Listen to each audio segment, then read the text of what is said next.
ओला electric mobility का ये share 39 rupees के ऊपर आ चुका है। तो वीडियो को पूरा देखिए, आपको सब कुछ समझ में आ जाएगा। यहाँ पर देखिए अभी ये 39 रुपीज़ के ऊपर है, लेकिन ये एक टाइम था 130 रुपये के ऊपर मिलता था। उस टाइम किसी ने यहाँ पर इन्वेस्ट किया होगा तो वो भी अभी लॉस में ही है। किसी ने 98 रुपये के ऊपर बाय किया है, वो भी लॉस में है। और किसी ने 50 रुपये पर बाय किया है, वो भी इस टाइम लॉस में ही है। देखिए इसका सेक्टर ऑटोमोबाइल सेक्टर है इसका। ये कंपनी इलेक्ट्रिक स्कूटर बनाती है, बैटरीज बनाती है। और ये कंपनी काम क्या कर रही है वो भी बता देता हूँ। ये कंपनी इलेक्ट्रिक चार्जिंग स्टेशन भी बना रही है।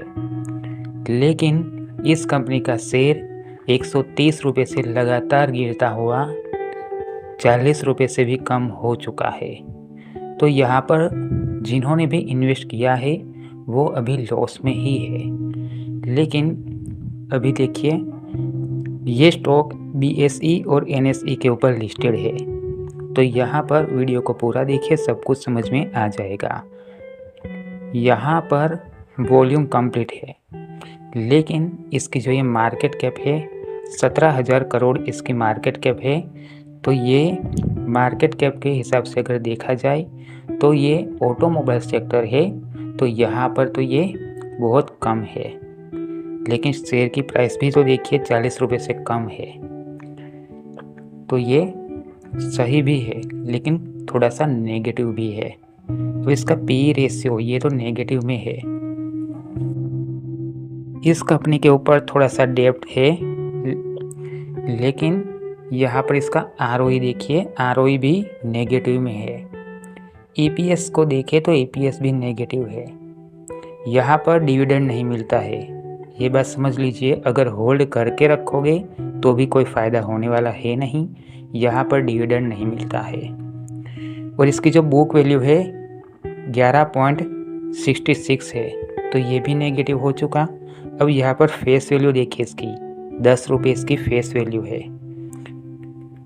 लेकिन जब ये शेयर मार्केट में लिस्टेड हुआ उस टाइम तो इसकी प्राइस बहुत ही ज़्यादा थी।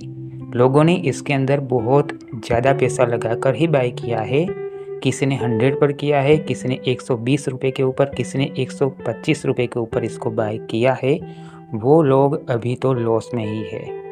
यहाँ पर ज़्यादा प्राइस थी उस टाइम बाय किया है, लेकिन उसके बाद लगातार गिरावट ही देखने को मिली है। उससे हर किसी के पोर्टफोलियो में ये शेयर अगर होगा लॉस में ही दिखाई देगा, क्योंकि बहुत ही कम हो चुकी है। अब यहाँ पर समझने वाली बात है, ये ऑटोमोबाइल सेक्टर है, लेकिन ये कंपनी सिर्फ इलेक्ट्रिक स्कूटर, बैटरीज ये सब बनाती है, उनके पार्ट्स बनाती है। तो यहाँ पर समझना ज़रूरी है कि इलेक्ट्रिक स्कूटर हर कोई यूज़ नहीं करता, और लोग इलेक्ट्रिक स्कूटर को पसंद भी बहुत कम करते हैं, क्योंकि उससे बहुत दूर तक नहीं जा सकते। ये बात समझिए कि इलेक्ट्रिक स्कूटर लेकर कोई बहुत दूर तक नहीं जा सकता। चार्जिंग की प्रॉब्लम आएगी ही, और 1-2 साल के बाद बैटरीज में भी प्रॉब्लम आएगी।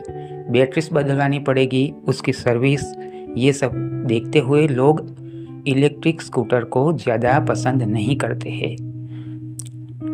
आपको मार्केट में डिमांड कम देखने को मिलेगी इलेक्ट्रिक स्कूटर की। लोग खरीदते हैं, लेकिन उतना नहीं जितना पेट्रोल और डीजल की लोग गाड़ियाँ खरीदते हैं, उतना इलेक्ट्रिक स्कूटर को कोई नहीं खरीदता है इस टाइम। तो ये सेक्टर ज़्यादा अच्छा नहीं चल सकता अभी के टाइम के लिए। आने वाले टाइम में क्या होगा कोई नहीं बता सकता, लेकिन अभी तो पेट्रोल की बाइक ही लोग पसंद करते हैं, स्कूटी भी पेट्रोल की ही पसंद करते हैं। इलेक्ट्रिक पसंद करते हैं, लेकिन वो बहुत ही कम है, उसकी डिमांड ही बहुत कम है। तो यहाँ पर जो इलेक्ट्रिक सेक्टर, जो इलेक्ट्रिक ऑटोमोबाइल सेक्टर है, उसमें तेज़ी देखने को अभी तो नहीं मिलेगी। तो आपको लॉस हो सकता है, ये रिस्क भी है यहाँ पर इन्वेस्ट करना। इसका पोर्टफोलियो तो नेगेटिव है, लेकिन अगर पोर्टफोलियो कंप्लीट होता तो बात अलग थी। प्रॉफिट हो सकता था, यहाँ से शेयर की प्राइस बढ़ेगी ऐसा कह सकते थे, लेकिन ये जो पोर्टफोलियो है वो ही नेगेटिव है, इस कंपनी का ही है, समझिए। अभी यहाँ पर रेवेन्यू काफ़ी अच्छा जनरेट किया है लेकिन प्रॉफिट नहीं किया है। देखिए लॉस, देखिए इनका 2023 में 1400 का लॉस हुआ था ओला कंपनी को, और 2024 में देखिए 1500 करोड़ का लॉस। समझिए यहाँ पर तो ये कंपनी लॉस में है, तो आपको प्रॉफिट कैसे हो सकता है। और यहाँ पर देखिए किसी ने यहाँ पर 120 पर बाय किया है, वो ये बात बिना देखे ही इन्वेस्ट कर दिया कि कंपनी को 2022 में 700 करोड़ का लॉस तो हुआ था और 2023 में तो 1400 करोड़ का लॉस हुआ था। वो बिना देखे ही इन्वेस्ट कर दिया। यहाँ पर देखिए, ये देखिए 115 रुपये 2024 में प्राइस थी, 125 रुपये 131 रुपये 2024 में प्राइस थी इसकी, लेकिन कंपनी को तो लॉस हुआ है 2023 में, 2022 में, 2021 में भी लॉस हुआ है। तो बिना देखे बिना समझे इन्वेस्ट कर दोगे तो लॉस होगा आपको, ये बात समझिए। और यहाँ पर देखिए प्राइस कितनी थी, 130। उस टाइम देखिए प्रमोटर्स की होल्डिंग 84%, और अब देखिए प्रमोटर्स की होल्डिंग बहुत ही कम हो चुकी है।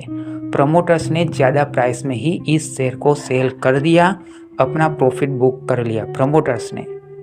उसके बाद यहाँ पर देखिए, उसके बाद क्या हुआ, यहाँ पर ये बात समझिए।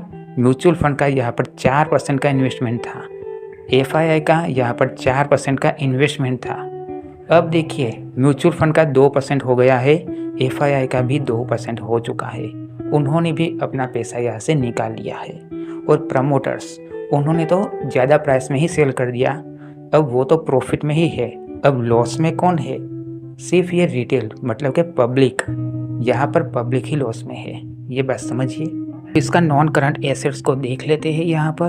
तो देखिए नॉन करंट एसेट्स तो बढ़ रहे हैं। देखिए 2023 में 2100 करोड़, 2024 में 3000 करोड़ से ऊपर। तो इनके नॉन करंट एसेट्स तो बढ़ रहे हैं, मतलब कि थोड़ी सी तेज़ी हो सकती है, लेकिन कोई गारंटी नहीं है ये, क्योंकि क्वार्टरली अगर देखा जाए, क्वार्टरली भी इस कंपनी ने लॉस किया है। 56 करोड़ का लॉस मार्च 2025 का है ये, और 33 करोड़ का प्रॉफिट दिसंबर 2024 का है ये। तो समझिए कंपनी लॉस में चल रही है, प्रमोटर्स अपनी होल्डिंग को कम कर रहे हैं। देखिए प्रमोटर्स की होल्डिंग 75% से भी ज़्यादा थी, लेकिन कहाँ पर थी, ये वाला पार्ट है वहाँ पर। प्रॉफिट यहाँ पर ही प्रमोटर्स ने बुक कर लिया और निकल गए। अब यहाँ पर ये जो प्रॉफिट की बात करें, यहाँ पर ये पार्ट, यहाँ पर सिर्फ रिटेल ही लॉस में चल रहे हैं, ये बात समझिए। तो अभी इसके अंदर अगर इन्वेस्ट करना है तो अपने रिस्क पर कर सकते हैं। ये वीडियो एजुकेशन पर्पस के लिए है, जो सही इन्फॉर्मेशन थी वो मैंने आपको बताई है।